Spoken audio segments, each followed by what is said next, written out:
Yang ketika Malaysia datang ke situ kita akan bilang dia melanggar, ketika Malaysia kita datang kita dibilang melanggar, ketika pertanyaan sekarang gini, apa mungkin batas dasar laut dengan batas air laut itu berbeda? Jawabannya mungkin. Batas maritim tahun 70-an untuk dasar laut saja. Lalu tahun 97 kita sudah menetapkan batas untuk air lautnya. Jadi ini bukan lagi usulan Bapak Ibu sekarang, ini adalah sudah kesepakatan. Indonesia maka ikannya punya Indonesia. Nah ini gue yang saya kalau ikannya punya paspornya seperti itu. Kalau dasar lautnya punya Australia berarti minyaknya punya Australia, migas punya Australia. Nah mungkin Bapak Ibu mungkin ada yang belum. Kenapa?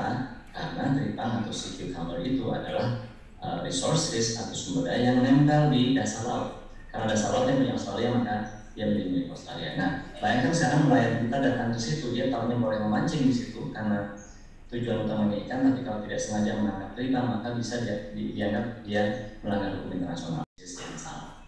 Jadi memang situasinya kompleks sekali, makanya perlu pendidikan atau edukasi yang baik dan sederhana bagi nelayan kita di kawasan-kawasan perbatasan seperti Indonesia dengan Australia. Nah, mari kita sekarang ke kawasan yang dekat dengan Bapak Ibu sekalian, yaitu di Kepulauan Riau. Garis pangkal kita, garis pangkal Kepulauan Indonesia. Lalu kalau saya cek jaraknya itu jaraknya dekat sekali dengan jarak-jarak terdekat dengan Singapura dan Malaysia. Nah, lalu itu adalah garis yang ditetapkan antara Indonesia dengan Malaysia di tahun 69 dulu. Ini garisnya. Ini adalah garis yang ditetapkan Indonesia dengan Singapura tahun 73.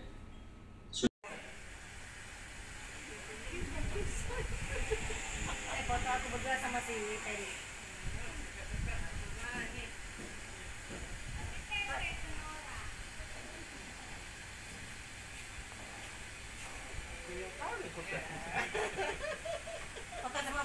Ini Malaysia mengeluarkan peta yang bukannya seperti ini.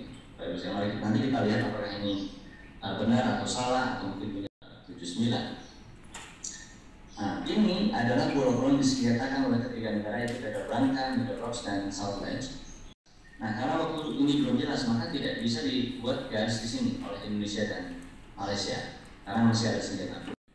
Jadi antara Pulau Batam, Pulau Bintan ini garis yang di Indonesia dengan Johor. Ini adalah batas dengan Malaysia.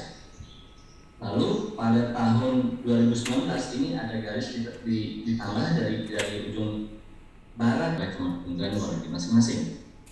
Nah, yang menarik adalah kalau sampai di situ, nah itu kalau itu pasti salah ya, karena dia melewati bahkan klaimnya sendiri.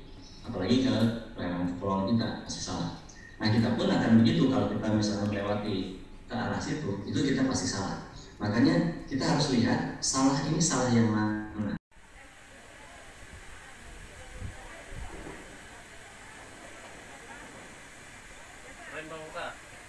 Ya luar biasa ya, keren ya. Waktu badan pengawas perbatasan masih ada, itu selalu seperti itu terjadi dan bukan hal yang ini ya, mereka selalu dikawal oleh kapal perang yang memang kalau kita kata Abah Kamla itu kita senjatanya apa? Dengan bismillah aja katanya. Jadi tidak dipersenjatai gitu. Tapi mungkin ada penambahan ya, improvisasi terkait dengan pengamanan area yang abu-abu gitu ya. Mudah-mudahan dalam diskusi yang akan kita karena ini ada informasi dari panitia katanya Pak Made ini ada acara untuk kuliah ya, ngajar kuliah. Jadi kita dahulukan untuk diskusinya terkait dengan pembahasan hukum laut dan situasi laut di Natuna Utara pada sesi saat ini. Jadi kepada para audiens baik di tempat sini atau dalam keadaan luring maupun yang sedang daring ya, dipersilahkan untuk menyampaikan pertanyaan terkait dengan apa yang sudah disampaikan yang kemarin tadi oleh Bapak Dr. Imade Andi Aksana. Sepakati bahwa yang menumpahkan minyak itu salah, lalu kena denda dan segala macam, itu semuanya kedua-duanya itu kemudian memberi keputusan itu. Kompensasinya bagaimana? Kompensasi berarti berdasarkan pembahasan kasusnya, keputusannya. Bisa jadi misalnya kalau minyaknya ke negara A lebih banyak dibandingkan ke negara B, bisa jadi nanti persentase kompensasinya lebih banyak ke negara A dibandingkan ke negara B. dan segala macam. Jadi tergantung proses berikutnya, apakah nelayan siapa yang lebih banyak terdampak, misalnya pemukiman mana yang lebih banyak terdampak, itu tentu digunakan sebagai pertimbangan untuk memutuskan kompensasi. Tindakan atau kebijakan yang harus kita lakukan di daerah ini supaya mereka tuh memahami agar jangkauan penangkapan ikannya itu tidak sampai mengertilah batasnya laut itu di mana sebenarnya. Terima kasih. Terima kasih Pak. Ini pertanyaan sangat bagus dan penting, dan memang umumnya menjadi persoalan yang kita tidak pahami. Betul sekali, di laut tidak ada garis batas. Kalau di darat kan mending ada gapura, Pak, ya, ada patok gitu. Nah, hanya ada satu cara, Pak, yaitu menggunakan teknologi. Sayang sekali kita tidak bisa bikin garis di laut. Nah, kami di Teknik Geodesi UGM sudah mengembangkan, nanti mungkin kapan-kapan kita bisa ini, Pak Moderator, kita bisa diskusi lebih intensif. Kami mengembangkan sebuah alat, kita menyebutnya itu alarm, Pak. Alarm berbasis GPS begitu. Cukup sederhana teknologinya sebenarnya. Jadi kalau nelayan itu membawa atau memegang alarm itu, maka dia akan bunyi kira-kira berapa meter atau beberapa ratus meter sebelum batas misalnya. Itu simple sebenarnya teknologinya. Kalian kan tidak tahu kalau pakai GPS pun kalau yang muncul itu koordinat, kan nanti kita juga bingung koordinatnya segini itu artinya apa koordinat. Yang penting sebenarnya mereka udah mendekati batas, nanti ada alarm bunyi. Nah itu kami nanti bisa komunikasi berikutnya untuk bisa kami perkenalkan contoh alat itu ya. Nanti mungkin apa yang bisa kita lakukan ke masa depan, saya kira itu juga akan menarik. Terima kasih. Maksud tujuannya? Ya, jadi rakor ini dimaksudkan untuk menyinergikan perencanaan, pengelolaan, dan pembangunan di kawasan perbatasan Kepulauan Riau. Kepulauan Riau ini kan sudah ditetapkan ada 35 kecamatan sebagai lokasi prioritas pembangunan perbatasan. Jadi membangun perbatasan ini bersifat lintas sektoral, berbagai instansi, baik pusat, daerah maupun juga mungkin ada swasta juga di situ. Kita harus sinkronkan yang perencanaan pembangunan di perbatasan. Di antaranya Bang, instansinya peserta sebagai peserta juga ya. Sebagai pesertanya ini kan kita ada dari pemerintah daerah, jadi dari provinsi, dari kabupaten kota sampai di camat-camat yang merupakan camat-camat di wilayah perbatasan itu.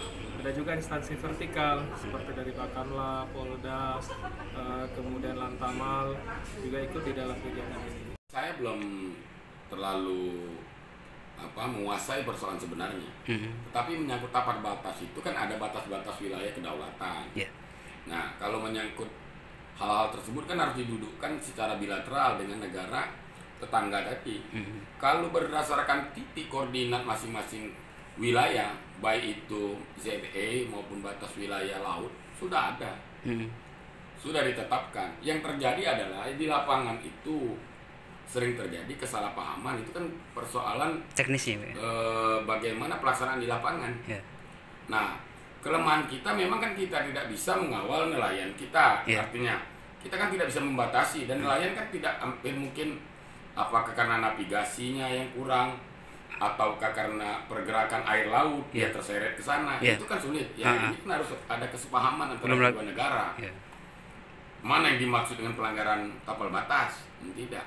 Nah, berkaitan dengan ini kami belum mendapatkan data yang lengkap. Harusnya kan Biro Pemerintahan memang memaparkan apa saja yang menjadi persoalan. Kalau yang di dalam negeri kan ada masih persoalan soal wilayah batas wilayah kita dengan Bangka Belitung. Kalau dalam negeri ya dengan kalau yang di luar ya dengan Malaysia yang paling sering nelayan kita di daerah Natuna ya. Di Bintan juga ada Pak. Di Bintan Berakit.